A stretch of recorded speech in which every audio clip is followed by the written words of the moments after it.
San Pedro Sula es hoy pues, la segunda ciudad del país. La capital, Tegucigalpa, tiene un porcentaje pequeño, pero mayor que San Pedro Sula. Es la ciudad industrial del país, una ciudad en torno a 1 millón de habitantes. Pero si pensamos que hacia 1905 tendría unos 5.000 habitantes, de 5.000 habitantes en 110 años ha pasado a 1 millón de habitantes y en un crecimiento continuo. Es pues la segunda ciudad del país en un crecimiento continuo. Aún ahora está creciendo. Las causas del crecimiento pues son muchas.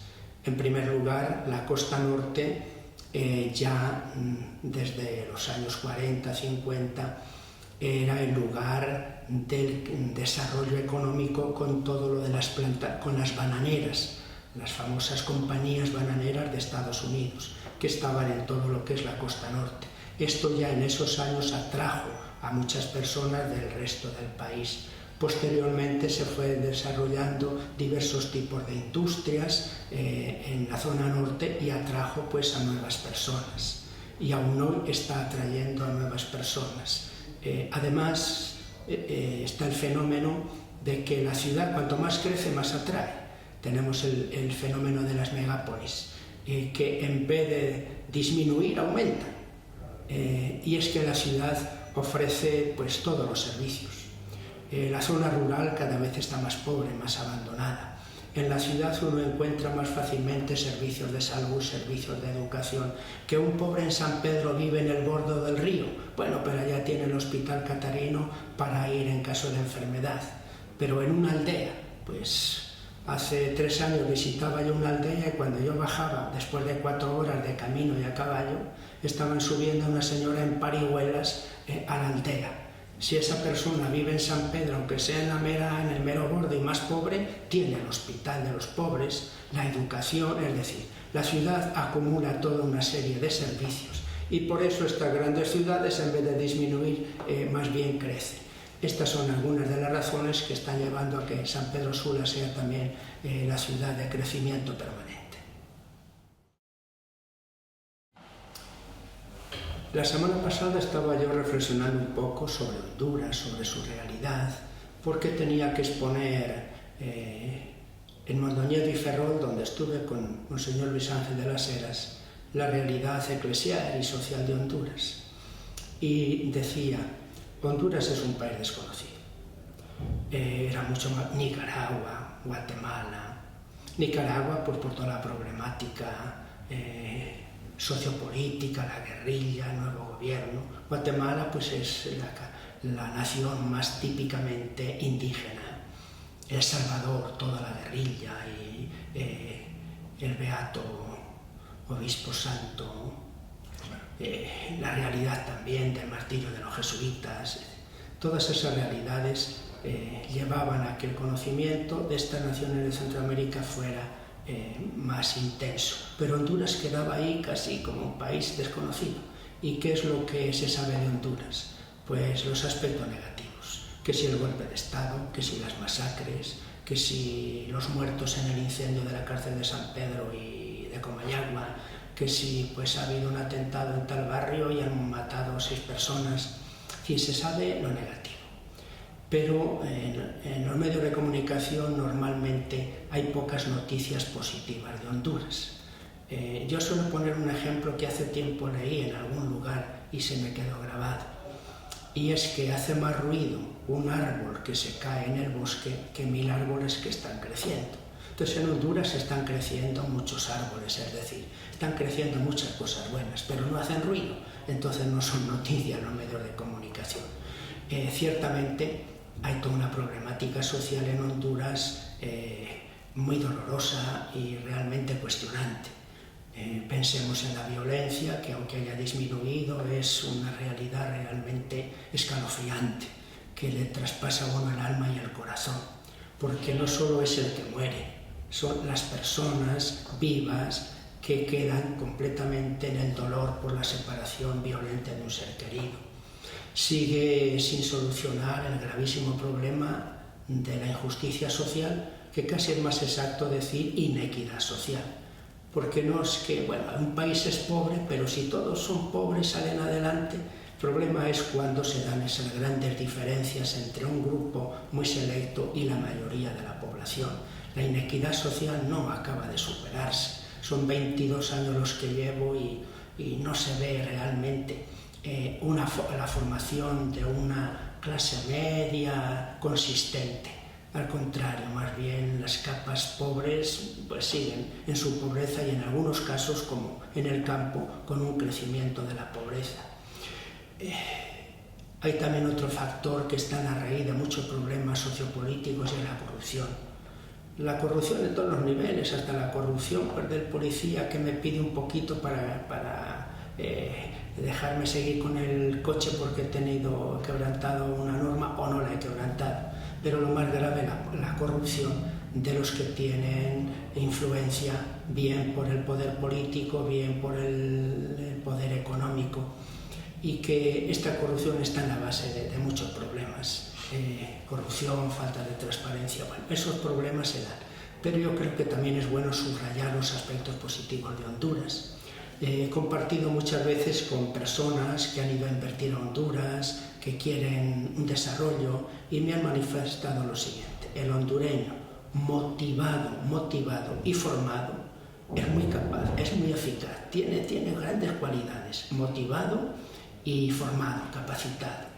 Por otra parte, el hondureño, ante tantos problemas, ha creado una psicología, yo no diría solo de resignación, una psicología también como de resistencia, de fortaleza interior. Y como muchas personas dicen, esa fortaleza interior en tantas pruebas, básicamente se lo da la fe. Esa fe en Dios, un poco providencialista, pero que al mismo tiempo tiene un efecto muy positivo. A las personas les da fortaleza, resistencia, ganas de vivir, de seguir adelante. Y quiero también otro aspecto positivo, es decir, cuántas miles de personas, miles y millones de personas en Honduras viven cada día con sencillez, con esfuerzo, amándose, ayudándose. Esa solidaridad inmediata de que el vecino no pase hambre, de que si tengo algo, aunque me quede yo a medio bocado, comparto.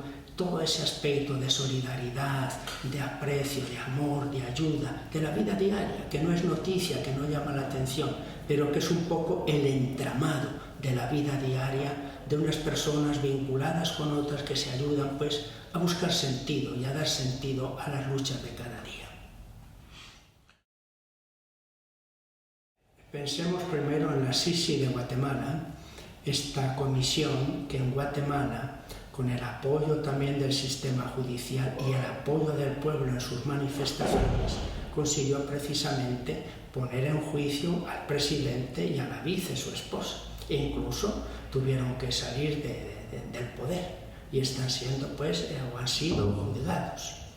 En Honduras llegó un momento en que la corrupción, especialmente la corrupción en la seguridad social, fue tan llamativa que el pueblo se lanzó a las calles con lo que llamaron las marchas de las antorchas. Y empezó un grupo y fue creciendo y creciendo en muchas ciudades estas marchas de las antorchas, algo así como ya cansados ya de tanta corrupción y en protesta por esta corrupción. Todo esto llevó a que el gobierno se preocupase. Y claro, como siempre, a veces el querer un poco controlar estas marchas, pero no le quedó más remedio que recoger toda esta inquietud, recoger toda esta protesta y ver cómo se respondía a ella. De acá, estas marchas pedían una comisión semejante a la de Guatemala. El gobierno optó por otro camino, que en un principio fue muy contestado porque nos parecía que iba a ser un camino manipulado por el gobierno.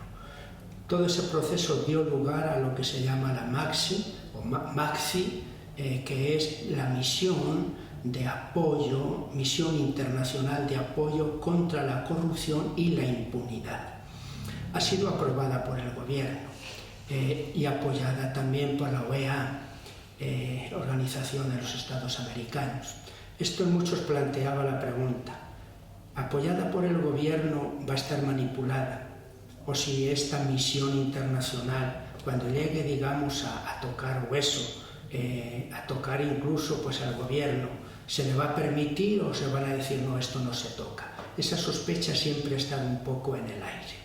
Pero una vez aprobada, se constituyó la directiva con representantes de diversos países del área latinoamericana y empezó sus primeras consultas y contactos con diversas instancias. También tuvo sus contactos con la Iglesia, presentándose, pidiendo un apoyo moral, pidiendo también alguna orientación, como diciendo, bueno, queremos el apoyo de instituciones que sabemos que buscan precisamente ese orden moral social. Nos presentaron un poco las finalidades, los objetivos, los criterios y principios de actuación y en principio, así planteado, nos parece que es algo positivo. Es mejor que exista que no exista esta misión internacional. Ellos fueron claros en que quieren llegar en la investigación hasta las últimas consecuencias, que quieren ser libres e independientes de la influencia del gobierno, que quieren tocar, digamos, los puntos o los casos más emblemáticos de corrupción y que quieren dejar en el país, pues no sé, como un talante distinto de transparencia y también pues crear como unas condiciones favorables a que el país avance en esta línea de la transparencia y de superar la corrupción. Lo que en un principio era una decepción fue creando expectativas y quizá en este momento las expectativas son grandes. A qué resultados se van a llegar, el tiempo lo irá diciendo. Pero personalmente opino que es un logro el que se haya constituido esta misión internacional y deseo de corazón pues que cumpla los objetivos que se ha propuesto y se elija por los principios que incluso ha formulado por escrito que van a regir su comportamiento. Pues ciertamente la Iglesia tiene como finalidad la vida, el anuncio, la defensa, la promoción de la vida. Los obispos solemos elegir una frase que resuma un poco la orientación de nuestro episcopado. Yo elegí precisamente esta frase de San Juan 10:10 para que tengan vida. Me vino así como una corazonada. Luego ya más reflexivamente me venían otras frases, pero bueno, la que me vino primero y del corazón fue para que tengan vida. Luego he visto que responde muy bien a la realidad de Honduras, un pueblo que está experimentando los signos de muerte de tanta manera y por tanto un pueblo al que hay que proponer el valor de la vida, la defensa de la vida, la promoción de la vida. Me iluminó mucho una carta pastoral del Papa San Juan Pablo II, Evangelium Vitae, que ha tenido poca resonancia, el Evangelio de la vida, donde el Papa dice que el Evangelio de la vida, la defensa y promoción de la vida y el Evangelio de Jesús son lo mismo. Posteriormente, la conferencia de Aparecida tomó como clave precisamente la vida, discípulos misioneros de Jesucristo para que nuestros pueblos tengan vida. He estudiado mucho Aparecida y la palabra más significativa, más repetida es vida. Vida en Cristo, vida en Jesucristo es vida. La vida plena en Cristo. Si esta es la misión de la Iglesia, nosotros no podíamos callar ante tanta violencia. Y entonces los cauces de esa pastoral en favor de la vida han sido muchos. Un cauce es todo lo que se refiere al anuncio, por activa y por pasiva en un momento y en otro, el anuncio del Evangelio de la vida, el anuncio de la defensa de la vida, la proclamación de la dignidad de la persona humana en todos los foros, en una homilía, en la catequesis, en la formación de laicos, en una entrevista, en la denuncia de las realidades contra la vida. Entonces es un trabajo.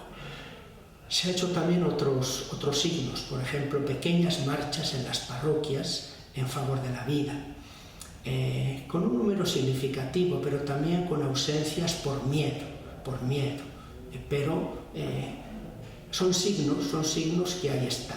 Y se organizó una gran marcha en San Pedro, organizada, motivada y animada, diríamos, por todas las fuerzas vivas.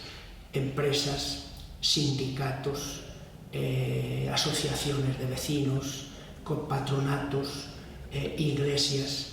Cuando a mí un grupo de laicos me consultaron si quería participar, les dije bien claro, yo participo si esto no se reduce a una protesta, digamos, del grupo de élite, de empresas y demás, por los efectos de la violencia, si es una marcha de todo el pueblo. Entonces yo participo si convocamos a patronatos, si convocamos a sindicatos, si convocamos a organizaciones populares. Y así se hizo.